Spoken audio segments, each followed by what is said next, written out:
swear, dilema banget antara hati sama mulut ini bertolak belakang. Apakah aku harus nyampein, apakah aku harus diam. Terus aku berpesan lagi buat siapapun, jangan ceroboh untuk menentukan apa yang kamu ingin.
Bertemu lagi bersama saya Tikor Otadan, pastinya di channel saya Tikor Otadan Official. Cuma di sini saya menemukan beberapa pandangan yang memang agak-agak nyeleneh, agak-agak bikin miris. Dikatakan miris ya miris sekali. Nah, tapi di sini saya garis bawahi, semoga pandangan buruk saya hanya menjadi pandangan dan tidak akan pernah terjadi.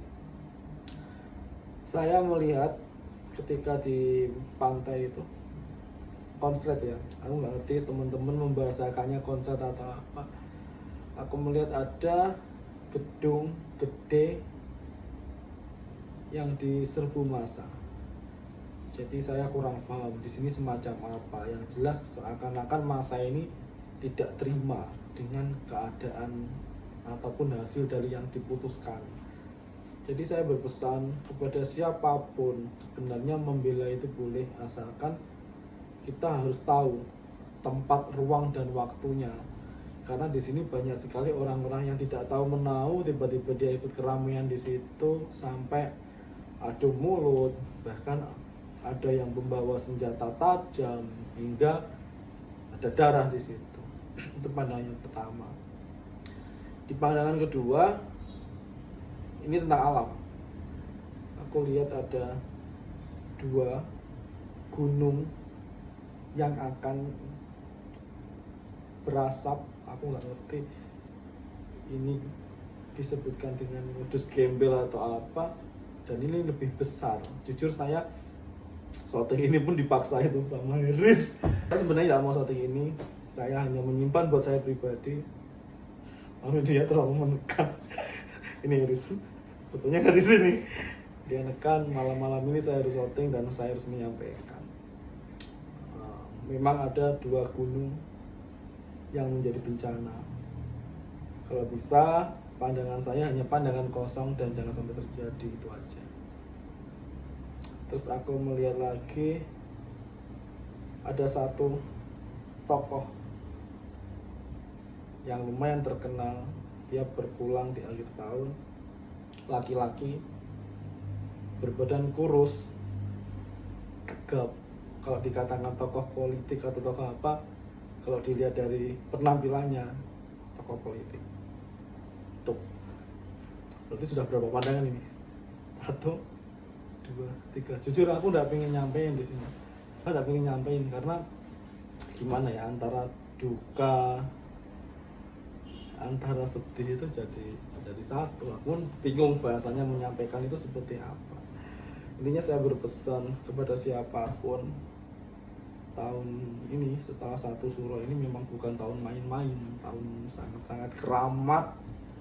Banyak sekali penebusan-penebusan, orang yang sekiranya curang bakal kebongkar itu banyak sekali, terutama di tokoh-tokoh apa yang lumayan penting.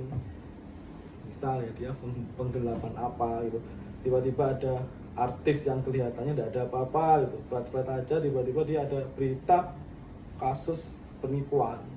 Ini aku dapat pandangan juga.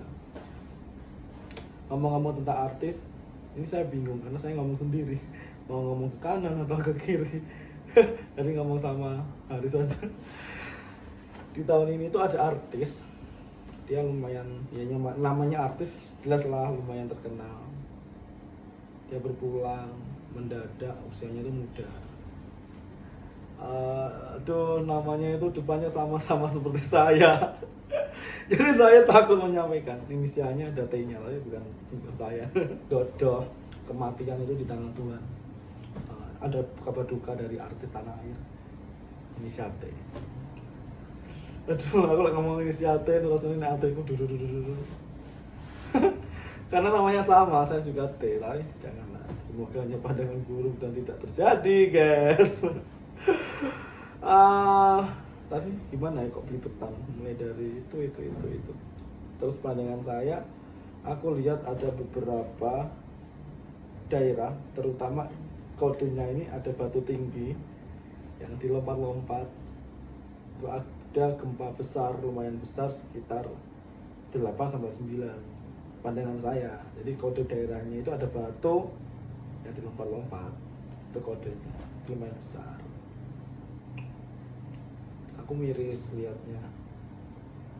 Dibilang mau menyampaikan itu pengen menyampaikan, tapi saya sendiri pun juga bingung bahasanya apa. Mungkin di episode ini akan saya pisah ya antara 1, 2, 3. Karena aku sendiri juga bingung untuk merinci mana dulu yang harus saya sampaikan. Yang paling horor yaitu perang saudara itu ada. Perang saudara. Ampun men. Apa toh yang direbutkan, karena percuma gitu. Aku masih trauma waktu itu, aku kecil lihat salah satu perang daerah itu sampai kepala dipenggal, sampai anak kecil itu aduh ampun. Kalau bisa jangan terjadi dan hanya pandangan.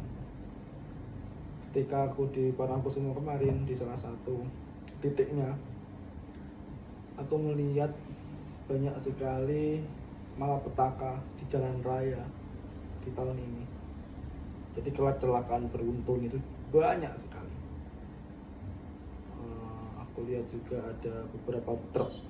Aku nggak tahu truk apa karena truknya itu kayak kontainer, itu gede. Itu dia balik nenain beberapa mobil, kalau lokasinya lumayan aduh. Karena aku sering lewat situ juga. Ya aku pesan kepada siapapun, kalau memang ngantuk di perjalanan, entah itu bekerja, bertugas atau sejenisnya, lebih baik kita semua istirahat dulu. Jangan sampai memaksakan, karena apa? Kalau memaksakan hasilnya apa fatal, selain mencelakakan diri kita sendiri juga mencelakakan orang lain itu. Ngeri. Tuh jadi tentang alam, saya pun bingung ya. Mungkin episodenya saya pecah-pecah karena saya menyampaikan itu antara tegel itu apa ya bahasa Indonesia ini? Tega. Antara ndak tega sama gimana? Semua dilema saya. Mau disampaikan nanti dikira nakut-nakutin, mau tidak disampaikan juga. Ya ngeri sekali. Kapal laut tenggelam di deretan ini itu ada 2. Dan daerahnya itu di daerah saya. Ampun men, kita mau nyebrang men. Dilema. Saya bulan Agustus besok mau perjalanan juga ke nyebrang itu. Saya sendiri pun juga ketir-ketir, takut. Ini bukan aku nakutin, cuma aku berpesan. Misal ya di teknisi kapalnya ini ada kendala ya, jangan dipaksakan buat berangkat, dicek beratnya apakah ini melebihi kapasitas, melebihi batas. Seandainya melebihi ya saya kira jangan dipaksakan. Bencana angin puting beliung di area Jawa Timur, terutama Madiun, Surabaya, Pacitan, terus ada lagi beberapa, itu 2, 3, 4, berarti 5 lagi. Ini memang bencana anginnya lebih gede, bahkan ada beberapa daerah yang rusak. Mohon maaf ya kalau di episode ini saya kurang optimal dalam menyampaikan, karena swear dilema banget antara hati sama mulut ini bertolak belakang. Apakah aku harus nyampein, apakah aku harus diam. Itu Terus aku berpesan lagi buat siapapun, jangan ceroboh untuk menentukan apa yang kamu inginkan, karena aku lihat banyak sekali kasus penipuan bisnis bodong. Nanti takutnya ketika jenengan semua pengennya berbisnis untung, di sini malah untung. Jadi kalau jenengan sahabat-sahabat semua pengen bisnis atau apa, cek dulu kebenarannya, seluk-beluknya seperti apa. Jangan terlalu diiming-imingin keuntungan, akhirnya Anda semua terpleset. Tuh. Itu pesan saya. Mungkin hanya beberapa saja ya di episode ini. Semoga saya lebih tatak lagi, entah besok entah lusa. Saya tetap berbagi kepada siapapun, sahabat-sahabat, teman-teman. Dan ini harus digarisbawahi. Apa yang saya sampaikan ini belum tentu benar, dan saya pribadi berharap tidak benar dan tidak terjadi jika ini hal negatif. Karena apa? Kita sebagai manusia hanya bisa pasrah kepada Sang Pencipta alam. Tingkatkan keimanan kalian, ibadah, gimana caranya untuk mendekatkan diri kepada Sang Pencipta. Karena apa? Semakin tahunnya ini bertambah, semakin bencana ini ngeri, kayak orang ini kayak disaring, kayak difilter. Itu aja yang bisa saya sampaikan. Saya Tigor Otadan. Mohon pamit jika ada salah kata. Mungkin di episode selanjutnya akan saya share lebih lengkap lagi. Saya ini masih negel-negel hati buat menyampaikan. Itu aja. Saya undur diri dulu. Sampai ketemu di episode saya selanjutnya. Tetap di channel saya Tigor Otadan Official. Jangan lupa subscribe, like, komen, dan share. Itu aja. Dadah.